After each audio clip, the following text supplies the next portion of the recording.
Hello viewers, welcome back to my channel. Happy Bhogi అండి.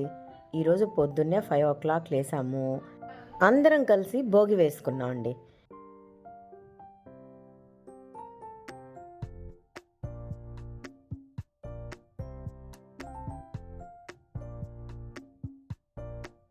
ఇత్తడి అండ నిండుకి నీళ్లు పెట్టి భోగి మంటలు పక్కన పెట్టామన్నమాట. ఎందుకంటే ఆ వేడికి ఆ నీళ్లు కూడా వేడెక్కుతాయి. భోగి నీళ్ళు అంటాం కదా, మనము హెడ్ బాత్ చేయాలంటే ఒక చెంబు భోగి నీళ్ళు నార్మల్ బకెట్ వాటర్లో వేసేసి హెడ్ బాత్ చేస్తే చాలా మంచిది. ఇది మన సాంప్రదాయం కూడా కదండి. అందుకని ఇక ఫస్ట్ పొద్దున్నే భోగి అవుతూనే వేడి వేడి టీతో స్టార్ట్ చేస్తామన్నమాట. మంచిగా అల్లం ఇలాచి వేసి వేడి టీ తాగాము. ఇప్పుడు ఇంకా నేను హెడ్ బాత్ చేయడానికి భోగి నీళ్ళు అయితే తోడివ్వమన్నాను. పిల్లలందరూ కలిసి నిద్ర కూడా పోకుండా రంగుల ముగ్గులు వేశారండి. వాళ్ళకి ఎంత ఓపికో మరి.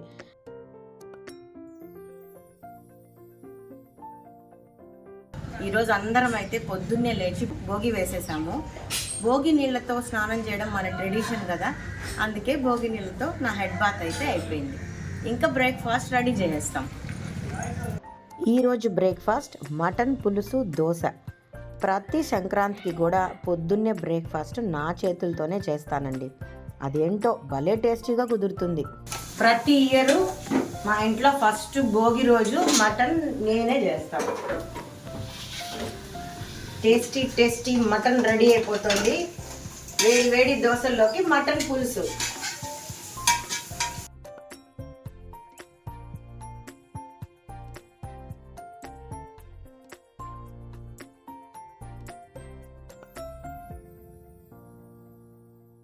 మరి మధ్యాహ్నానికి నాటుకోడి కావాలి కదండి. తప్పకుండా భోగి రోజు నాటుకోడి కూడా చేస్తాం. కొద్దిగా పులుసు, కొద్దిగా ఫ్రై. చికెన్ అంతా కూడా మ్యారినేట్ చేసుకుంటున్నాను. ఈ లోపల మటన్ పులుసు కూడా రెడీ అయిపోతే దోశలు వేసుకొని వేడిగా దోశలు మటన్ పులుసు లాగించేస్తాం. పిల్లలందరూ కూడా హెడ్ బాత్ చేస్తున్నారు. అయిపోయాక మంచిగా కొత్త డ్రెస్సులు వేసుకొని వచ్చి ఇంకా బ్రేక్ఫాస్ట్ అయితే కానిచ్చేసి అందరూ కలిసి చక్కగా డ్యాన్సులు వేసుకుంటారు, గొబ్బియాలు తట్టుకుంటారు. తర్వాత ఏదో సినిమాల గురించి చర్చించుకుంటారు, స్టడీస్ గురించి మాట్లాడుకుంటారు. అంతేకాకుండా మా వారు మా పిల్లలు సూపర్గా ఎంజాయ్ చేస్తారండి.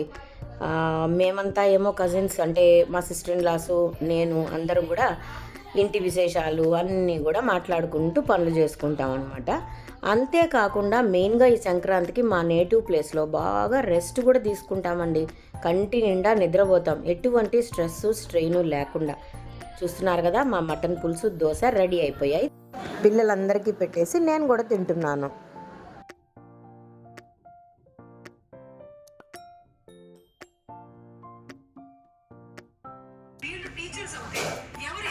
దోశ మటన్. ఇక మధ్యాహ్నం లంచ్ కూడా అందరూ కలిసి భోంచేసాము. ఆ తర్వాత మా ఆడపడుచు తెచ్చిన స్నాక్స్ కూడా తీసుకున్నాను.